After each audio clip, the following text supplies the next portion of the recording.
पटना की traffic police इन दिनों काफी सक्रिय हो गई है। यातायात के नियम का सख्ती से पालन कराया जा रहा है। यदि यातायात नियमों का उल्लंघन कोई कर भी रहा है तो उसे अपनी जेब हल्की करानी पड़ रही है। यहाँ तक कि पुलिसकर्मियों के चालान भी पिछले दिनों काटे गए हैं। बिना हेलमेट बाइक की सवारी करते पुलिसकर्मियों को सीसीटीवी कैमरे ने जब धरा तो बिना कोई भनक लगे उनके घर पर चालान पहुंच गया। वहीं अब खबर एक रोचक सामने आई है। दरअसल राजधानी पटना में अधिकारी के बेटे की तस्वीर गर्लफ्रेंड के साथ जब घर पर पहुंचती है तो क्या क्या होता है वो भी जान लीजिए। अब गर्लफ्रेंड को बाइक पर सवारी कराने वालों को भी सतर्क रहने की जरूरत है, क्योंकि एक ऐसा मामला ही सामने आया है जिससे बाइक पर अपनी प्रेमिका को घुमाने वाले युवक की पोल उसके घर वालों के सामने खुल गई है। अगर पटना में आप अपने घर से कुछ बहाना बनाकर निकलते हैं और राजधानी की सड़कों पर गर्लफ्रेंड को बाइक पर सवारी करा रहे हैं तो थोड़ा संभल जाइए, क्योंकि इन दिनों ट्रैफिक पुलिस की तीसरी आंख यानी कि सड़कों और चौराहों पर लगे सीसीटीवी कैमरे तमाम गतिविधियों को कैद कर रहे हैं और इसके फुटेज पर ट्रैफिक पुलिस की पैनी निगाह है। कंट्रोल रूम से शहर में हो रही एक चहल पहल पर नजर रखी जा रही है। ट्रैफिक पुलिस के रडार पर वो बाइक सवार हैं जो या तो बिना हेलमेट सवारी कर रहे हैं या फिर यातायात के अन्य नियमों को तोड़ रहे हैं। ऐसे लोगों को भनक भी नहीं लग रही है और चालान उनके घर तक जा पहुंचा है। दरअसल शहर में लगे स्मार्ट सिटी के कैमरे लोगों की पोल भी खोल रहे हैं। एक छात्र पिता और पटना में पदस्थापित कृषि विभाग के एक अधिकारी के नाम पर रजिस्टर्ड बाइक को लेकर कोचिंग के लिए निकला। वो कोचिंग के बाद घर भी लौटा और इसी बीच छात्र के पिता को एक ई चालान की रसीद मिली।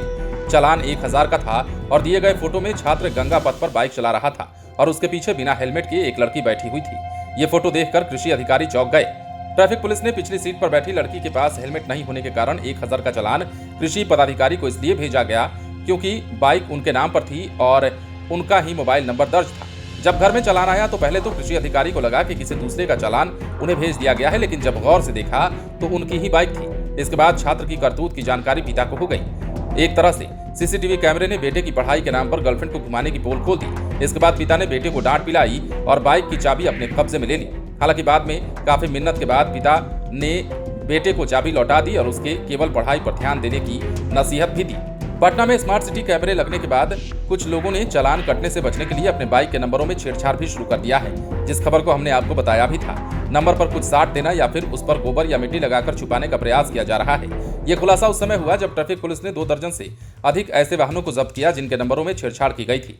लेकिन इस मामले को ट्रैफिक पुलिस ने गंभीरता से लिया है और अगर नंबर में किसी प्रकार की छेड़छाड़ की जानकारी मिलती है तो संबंधित वाहन मालिक के खिलाफ प्राथमिकी भी दर्ज की जा सकती है। इसके साथ ही वाहन भी जब्त किए जाएंगे, क्योंकि इसमें ये बात उठकर आ रही है कि आखिर बाइक के नंबर में छेड़छाड़ क्यों की गई। उनका इरादा किसी आपराधिक घटना को अंजाम देने का था या नहीं। इस संबंध में माइकिंग कर लोगों को जागरूक भी किया जा रहा है। पटना में इसके अलावा स्टंटबाज भी एक बड़ी चुनौती ट्रैफिक पुलिस के लिए बने हुए हैं। ट्रैफिक पुलिस से बचने के लिए ये स्टंटबाज नंबर प्लेट तक खोल कर रख लेते हैं। बाइक लापरवाही से चलाने वाले कई युवक बेहद कम उम्र के भी मिले हैं। वहीं ट्रैफिक पुलिस की गिरफ्त में आए ऐसे युवकों के अभिभावकों को भी सूचित किया जा रहा है और जागरूक किया जा रहा है ताकि संभावित हादसों को रोका जा सके। बने रहें लाइव सिटीज के साथ।